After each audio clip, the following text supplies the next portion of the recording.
오늘은 본문 창세기 31장 14절에서 42절 말씀 가지고요, 야반도주라는 제목으로 함께 말씀 은혜 나누도록 하겠습니다. 지난주에 살펴본 바와 같이요, 그리스도인은요 하나님의 뜻을 알고 그 뜻을 묻고 그 하나님 뜻대로 살고자 하는 자세는 매우 귀한 자세임을 우리가 배웠습니다. 그리고 하나님의 뜻이라는 것은요, 때로는 상황을 통해서 또 때로는 선지자들이나 말씀을 통해서 우리에게 말씀하시고요, 또 어떠한 방법으로든지 하나님께서는 당신의 뜻을 우리에게 말씀하시는 것을 우리가 배웠습니다. 그래서 우리 성도들에게 있어서 하나님의 뜻을 구하고 그리고 그 하나님의 뜻을 알 때까지 하나님을 구하며 하나님만을 찾는 것은 굉장히 귀한 우리 그리스도인의 미덕이라고 할 수 있습니다. 그래서 아더 핑크라는 유명한 목사님이 이 부분에 대해서 하나님의 뜻을 아는 방법은 여러 가지가 있는데 상황이라든가 말씀이라든가 어떤 또 다른 제3의 존재를 통해서 말씀하시는 여러 가지 일들이 있는데 그 중에 가장 중요한 것은 바로 하나님을 기다리는 것이다 라고 말했어요. 하나님의 뜻을 알매 있어서 가장 중요한 것은 하나님이 말씀하시기를, 하나님의 뜻이 나에게 전달되어지기를 가만히 기다리는 이것이 굉장히 중요하다, 제일 중요하다라는 것입니다. 한마디로 섣불리 나의 생각대로 움직여서 손해나 고통을 당하는 경우들이 우리 그리스도인의 삶 가운데 여러 상황들, 여러 종종 왕왕 있는 그러한 일들이다라는 것입니다. 무슨 일을 결정할 때 하나님의 뜻을 헤아리면서 그분의 인도하심을 기다리는 것이야말로 진짜 참 그리스도인이 취해야 될 방법인 것입니다. 그런데 이 방법에 대해서 이 아더 핑크 목사님이 말씀하신 하나님을 기다리는 이것을 굉장히 맞다, 100% 동의한다 하지만 그러나 한 단계 더 나가서 말씀하신 목사님이 계십니다. 바로 필라델피아에 있는 제10 장로교회, 제10이라는 것은 왜 제1장로교회, 제2장로교회 있듯이 숫자 10번째예요. 필라델피아 제10 장로교회, 굉장히 또 유서가 깊은 교회인데요. 그 교회를 30년간 목회했던 제임스 몽고메리 보이스라는 목사님이 그 아더 핑크 목사님의 하나님을 기다리는 것이 가장 중요한 것은 인정하면서 그러나 동시에 또 한 가지 덧붙인 게 있습니다. 그래서 그 몽고메리 목사님이 이렇게 말씀하셨어요.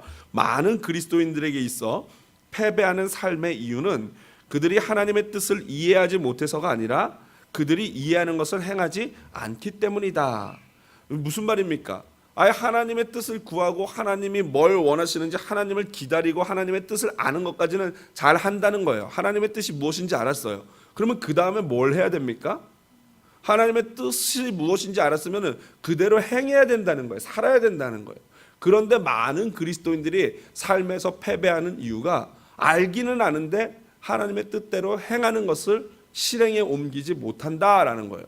그게 많은 우리 그리스도인들의 패배의 요인이다라고 몽고메리 목사님이 말씀하셨고 저도 이 말씀에 극히 공감하는 바입니다.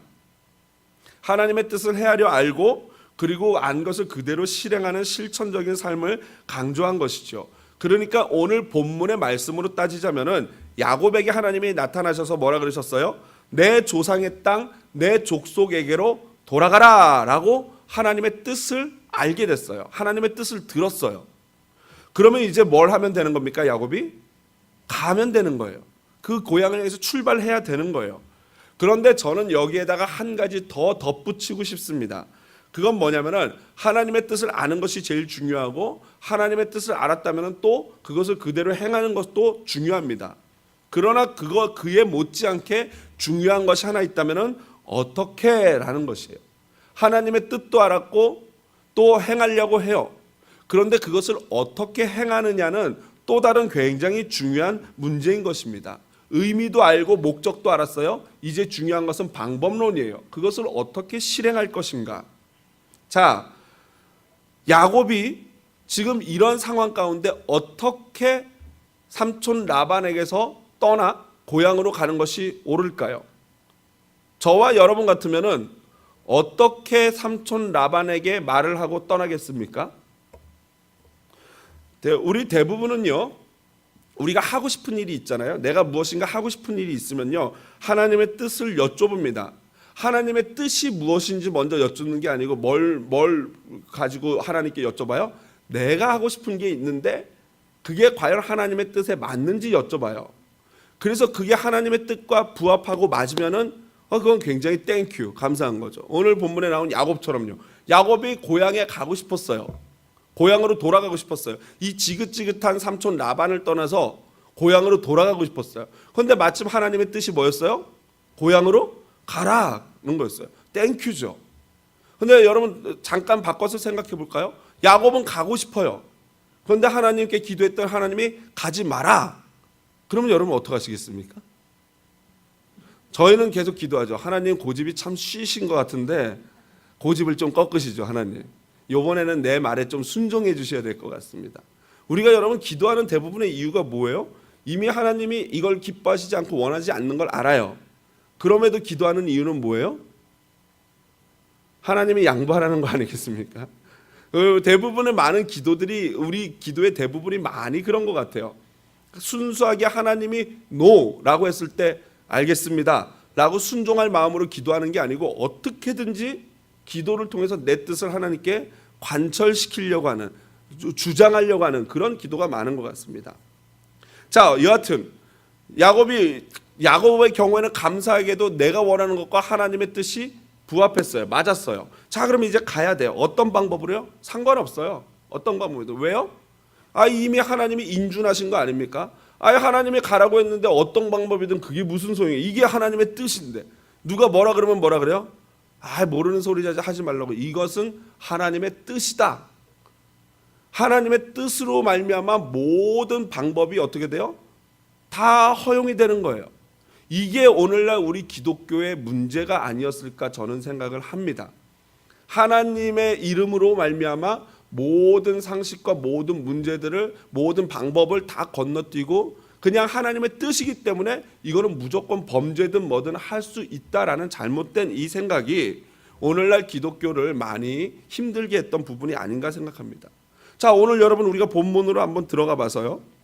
만약 저와 여러분이 야곱이라면 어떻게 하겠습니까? 나는 고향으로 가고 싶고 이미 하나님도 허락하셨어요. 된 거 아닙니까? 이제 마지막 남은 거는 삼촌 라반인데 라반한테 말하면은 삼촌 라반이 보내줄까요? 안 보내줄까요? 6년 전에 한번 말해봤잖아요. 그랬더니 가지 말라고 붙들어가지고 6년을 지금 해서 부자가 된 거, 6년을 더 일해서 부자가 된 거거든요. 그때는 재산도 없었는데 가지 말라 그랬는데 지금은 야곱이 재산이 엄청 많아졌단 말이에요. 아니나 안 그래도 또 삼촌이 생각하는 건 저 녀석이 내 거를 다 이렇게 꼼수를 부려가지고 지 걸로 만들었다는 약간 분한 마음이 있거든요. 이런 삼촌한테 나 고향으로 아내와 애들과 재산 데리고 가지고 가겠습니다 하면 삼촌이 보내주겠습니까? 안 보내주겠습니까? 안 보내주는 거죠. 자, 그렇다면은 여러분은 어떤 방법을 통해서 삼촌으로부터 탈출을 하겠습니까? 야곱이 가장 제일 잘하는 방법, 자신의 이름에 걸맞는 방법을 택합니다. 그건 뭐냐면은 속임수예요. 속임수. 야곱의 이름의 뜻이 뭡니까? 속이는 자, 사기꾼 이런 뜻 아닙니까? 역시 이름값을 한다고 이 속이는 데는 도가 터 있었어요. 그동안 20년 동안 삼촌한테 말도 못하고 내가 아무것도 기반이 없어서 당하기만 했는데 이제는 더 이상 호락호락한 야곱이 아닙니다.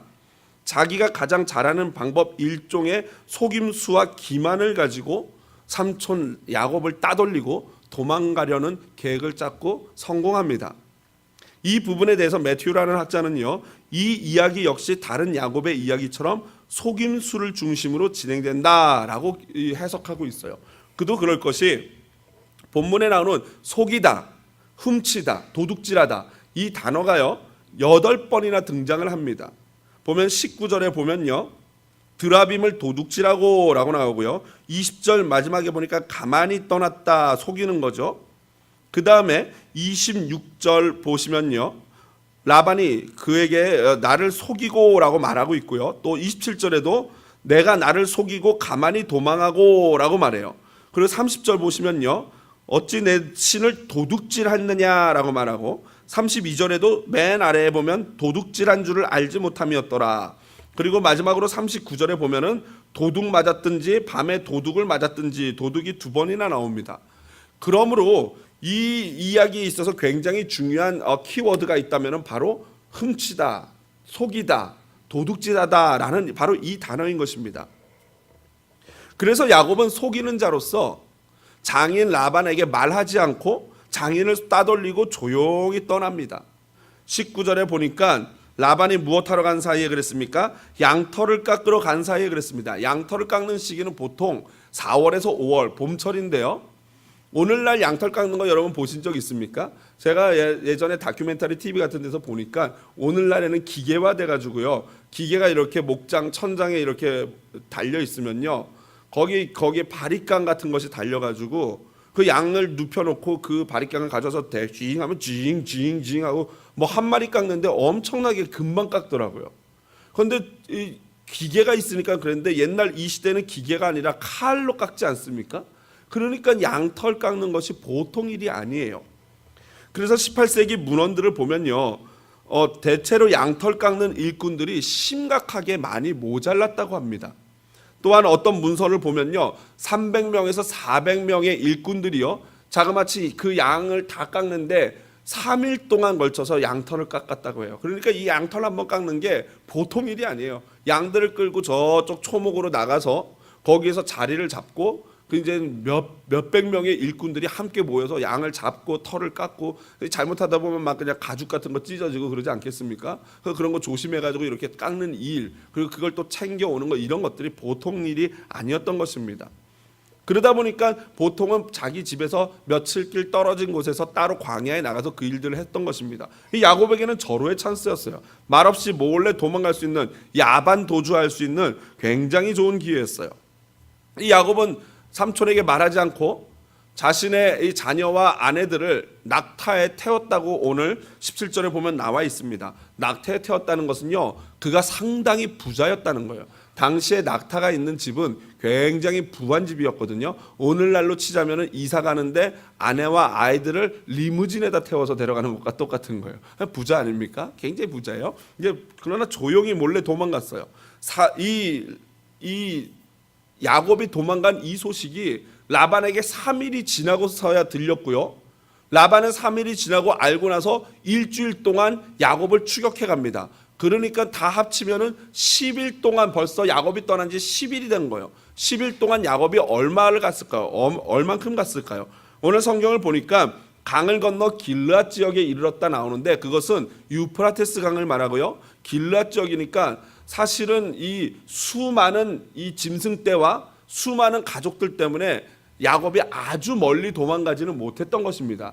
그러니까 라반이 자기의 이 형제들 그리고 또 군사 집에서 키우는 훈련시킨 어떤 그런 군사들 같은 사람들을 데리고 일주일 만에 야곱을 따라잡아 추격할 수 있었던 것입니다. 여하튼 이 라반은 이제 야곱에게 다 다다라서 전날 장막을 마주쳐서 장막을 치고 다음날 야곱을 찾아와서 야곱에게 따집니다. 사실 이 라반이 찾아와가지고 이 야곱에게 컴플레인한 것은 네가 어리석게 왜 내가 내 딸들하고 내 손자들한테 입 맞추고 이별하지 못하게 했느냐라고 말하지만 사실 라반은 야곱을 만나면 원래 어떻게 할 속셈이었습니까?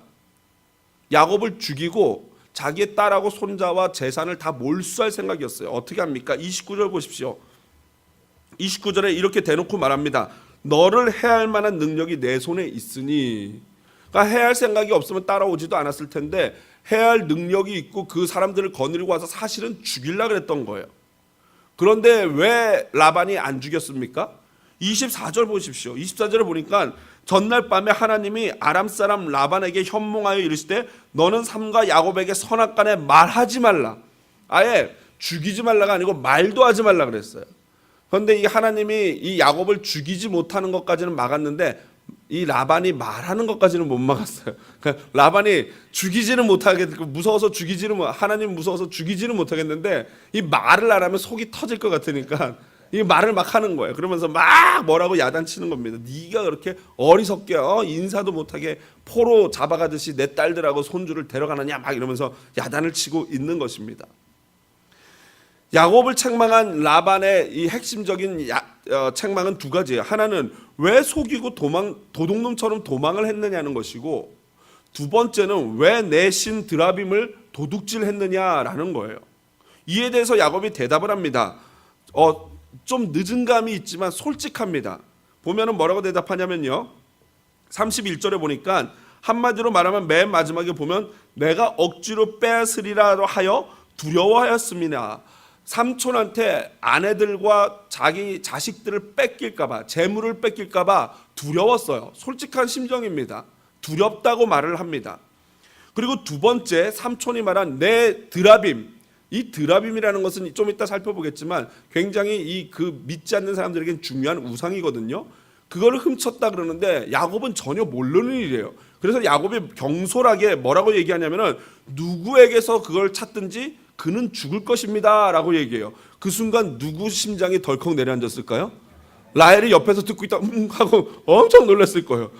하고 엄청 놀랐죠. 왜냐하면은 자기가 갖고 있는데 그거 발견되는 사람은 죽인다 그러니까, 아니 졸지에 제일 사랑하는 아내를 남편이 죽이게 생긴 거 아니겠습니까?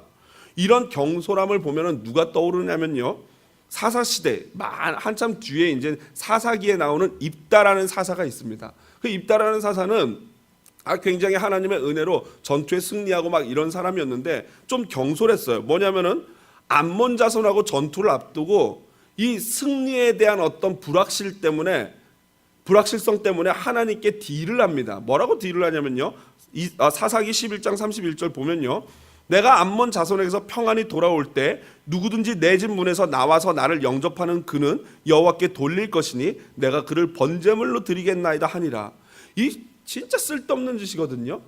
왜 그랬냐면은 왜 이 입다라는 사사가 이런 쓸데없는 서원을 하나님께 했겠습니까? 가만히 생각해보니까 암몬 자손하고 싸우면은 요번에 약간 불리해요. 이기고 싶단 말이에요. 이기려니까 하나님께 딜을 하는 거예요. 만약에 나를 승리하게 하시면은 내가 집에 돌아올 때 집에서 가장 처음 나오는 그 사람을 내가 하나님께 번제를 드리겠다. 여러분, 하나님은 인신 제사를 받지 않는 분이에요. 사람을 태워 드리는 그런 제사는 하나님이 혐오하는 거고 제일 저주하는 거예요. 하나님이 원하지도 않는 거를 자기가 스스로 하나님께 그렇게 하겠다고 말하는 이게 도대체 뭐냐고요. 엄청 경솔한 거죠. 말도 안 되는 거예요. 이 경솔함이 자기 발등을 찍는 일이 벌어져요. 실제로 하나님의 은혜로 암몬 자손의 대승을 하고 집에 돌아와요. 이 종들이 많으니까 종 중에 한 놈만 나와라, 내가 걔를 번제로 드리겠다 생각을 했는데 누가 제일 먼저 뛰어나옵니까? 무남 동료 외동딸이 소고를 치면서 아빠가 승리했다고 좋다고 막 춤추면서 나와요. 아빠가 머리를 쥐어뜯으면서 너는 나를 괴롭게 하는 자로다요.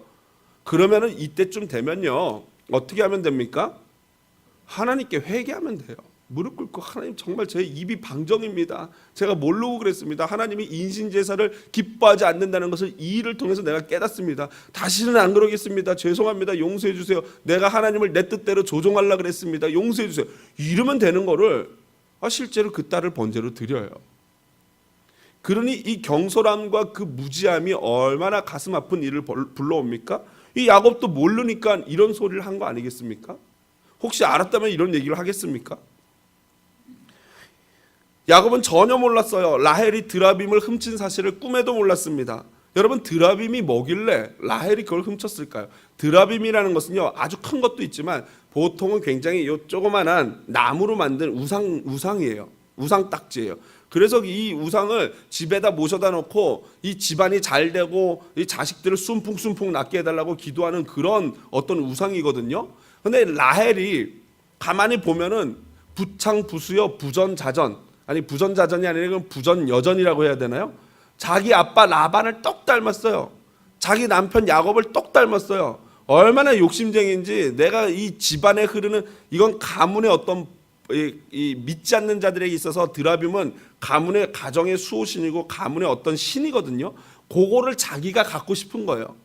그러니까 오빠들한테 뺏기고 싶지도 않고, 이 아빠가 나를 그냥 막 돈도 안 주고 했으니까 애따 요거나 내가 훔쳐가자 해가지고 그걸 훔쳐간 거예요. 그래서 뭐 어떻게든지 자기가 잘 살아보겠다는. 여러분, 이 드라빔을 훔친 자는요, 함무라비 법전에 의하면은 신전에 있는 신전 물건을 훔친 자는 사형할 수 있다라고 돼 있어요. 그러니까 일종의 그게 신전에 있는 신상이기 때문에 그걸 훔친 자는 사형에 처할 수 있는 것이거든요. 이런 점에서 이 라헬을 가만히 보면요, 그녀의 인격과 그녀의 신앙 상태를 우리가 충분히 볼 수 있습니다. 하나님만 의지하는 게 아니라 우상에게도 의지하면서 내가 원하는 것을 얻고자 추구하는 잘못된 이방 풍속과 결합된 그런 신앙을 갖고 있었던 여인입니다. 그뿐만 아니라 드라빔을 훔쳤을 뿐만 아니라 이젠 거짓말까지 해요. 왜요? 이거 들통나면 죽게 생겼잖아요.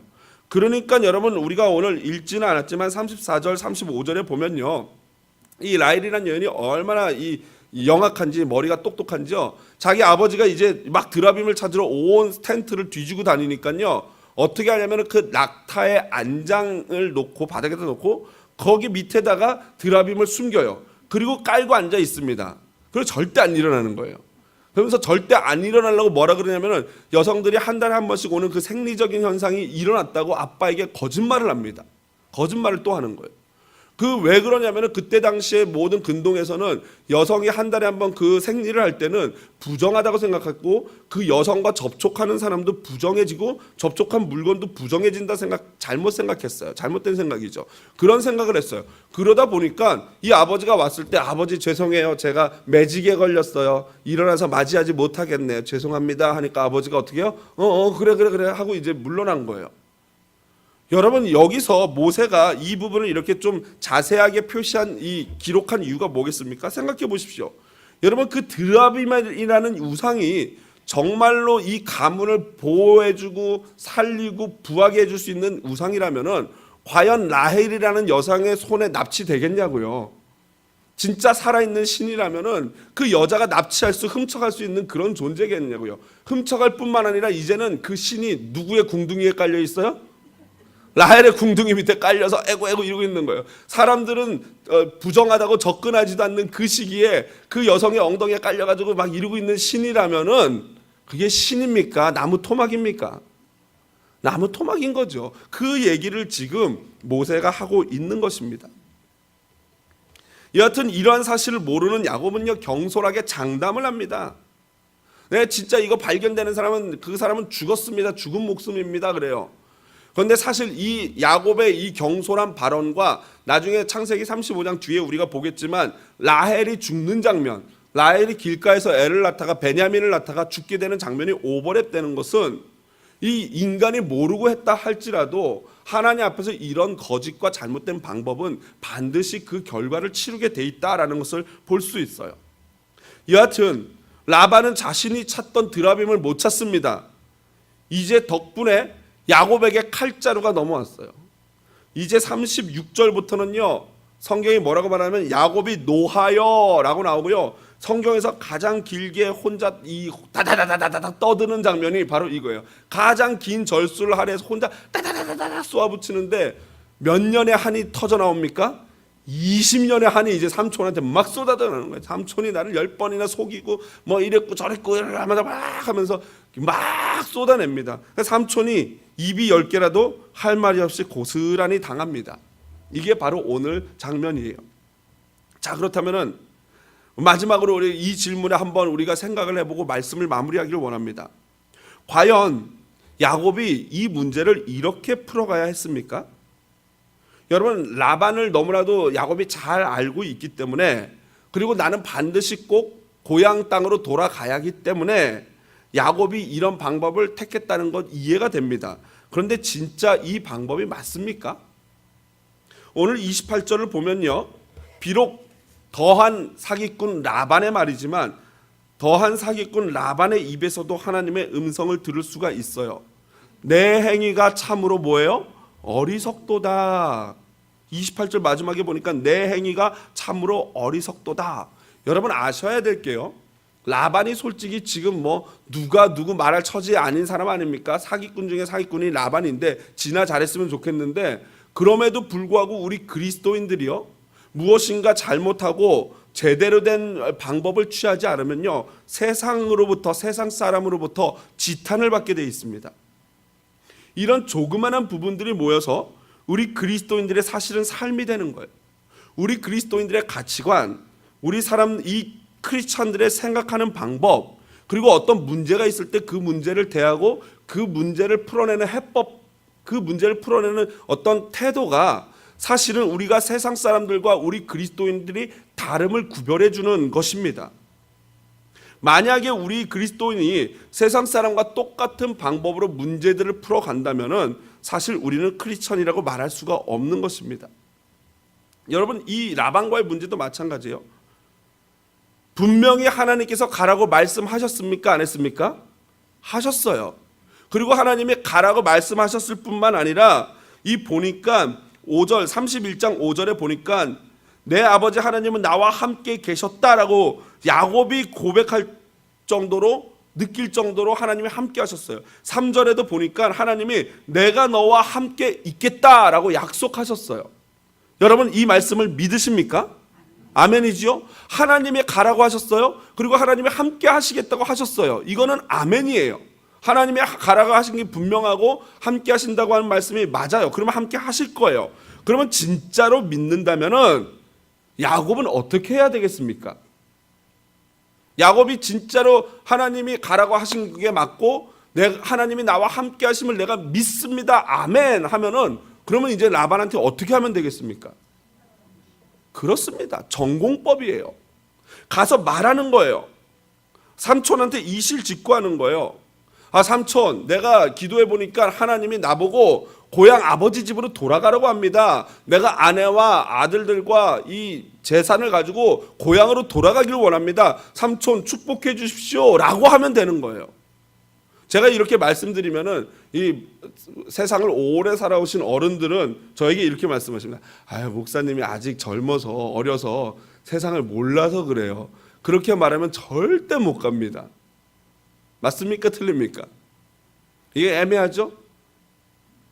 사실 그렇게 말하면은 라반이 보내줄 사람입니까? 안 보내줄 사람입니까? 절대 안 보내줄 사람이에요. 이 사람은 죽으면 죽었지 안 보내줄 사람입니다. 그러니까 그걸 알기 때문에 야곱이 속인 거 아니겠습니까? 그럴지라도요, 여러분, 우리는 전공법으로 가야 되는 거예요. 보십시오. 야곱이 전공법으로 안 가고 자기 뜻대로, 자기의 가치관대로, 자기 생각대로 몰래 거짓말해서 탈출했어요. 결과가 어떻게 됐습니까? 결과가 오늘 본문에 나오는 거 아닙니까? 사실 이 야곱이 자기의 뜻대로, 자기 생각대로 이렇게 해야지 하나님의 뜻을 내가 이룰 수 있겠구나 하고 그대로 택해서 도망을 했단 말이죠. 그런데 사실 이 난리가 났고 야곱의 그 거짓말 속임수로 말미암아 잘못하면 야곱 어떻게 될 뻔했어요? 죽을 뻔했어요. 사실 하나님이 전날 24절에 나타나서 너 야곱 건들지 마. 건들면 내가 너 가만 안 놔둔다. 이 말씀 안 하셨으면 야곱은 그 다음날 어떻게 되는 거예요? 죽은 목숨이에요. 야곱이 자기의 뜻, 자기의 방법, 그 인간적인 방법으로 이걸 풀어나가려고 했을 때 결과는요, 죽음이에요. 그런데 하나님이 겨우 은혜로 막아주셔서 야곱이 살 수 있었던 것입니다. 막지 않으셨으면 죽었어요. 자, 그렇다면은 생각해 보십시오, 여러분. 만약에 야곱이 삼촌 라반에게 들어가가지고 사실대로 삼촌 갈게요 라고 말했다고 쳐봐요. 그럼 라반이 어떻게 하겠습니까? 안 된다, 이놈아, 내가 너를 보낼 수 없다 라고 할 거 아닙니까? 그러면 삼촌 왜 이러십니까 하고 나와서 야곱이 뭐 해야 되겠습니까?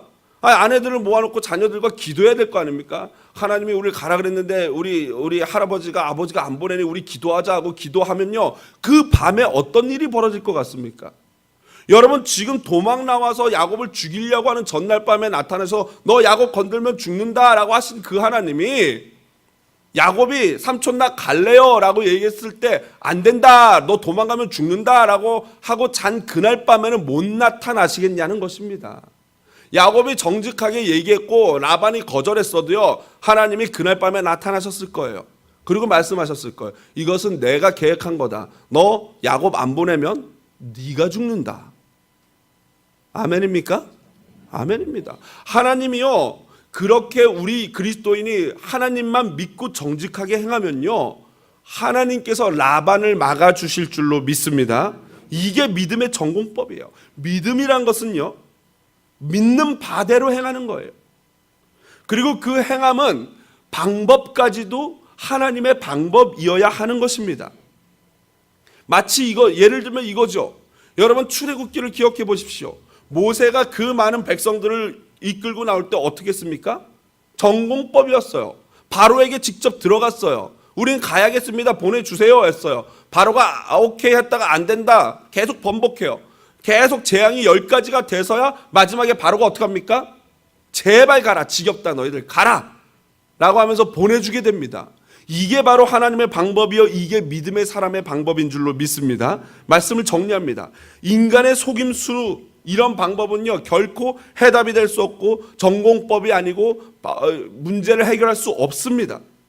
진짜 그리스도인들은요 살아가는 방법까지도, 문제를 해결하는 방법까지도 하나님의 방법이어야 하는 것입니다.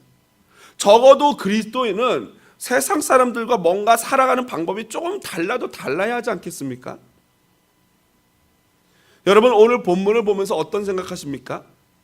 결국 야곱이나 라헬의 모습이 어쩌면 저와 여러분의 모습은 아닌지요. 여태까지 어떻게 우리가 이곳까지 올 수 있었습니까? 하나님을 믿는다고 하지만, 하나님의 뜻을 구하지만 결국 결정적일 때는 내 방법대로, 내 생각대로, 내 방식대로 행해오지는 않았습니까? 오늘 이 시간 말씀을 통해서 도전받고 결단하는 시간이 되기를 주님의 이름으로 축복을 드립니다. 내 방법으로 되는 것이 아닙니다. 오직 하나님의 방법이어야 하는 것입니다. 그럼에도 불구하고 우리가 안심이 되는 것은요, 야곱을 보십시오. 하나님의 방법이 아닌 자기의 꾀와 자기 생각대로 걸어갔습니다. 여전히 미흡한 존재입니다. 그럼에도 불구하고 하나님께서 그를 헤세드로 사랑하시고 지키고 보호하여 여기까지 오게 된 것인 줄로 믿습니다. 저와 여러분, 우리의 삶 지금까지 주님이 그렇게 인도하셨고 앞으로도 또한 그렇게 인도하실 줄로 믿습니다.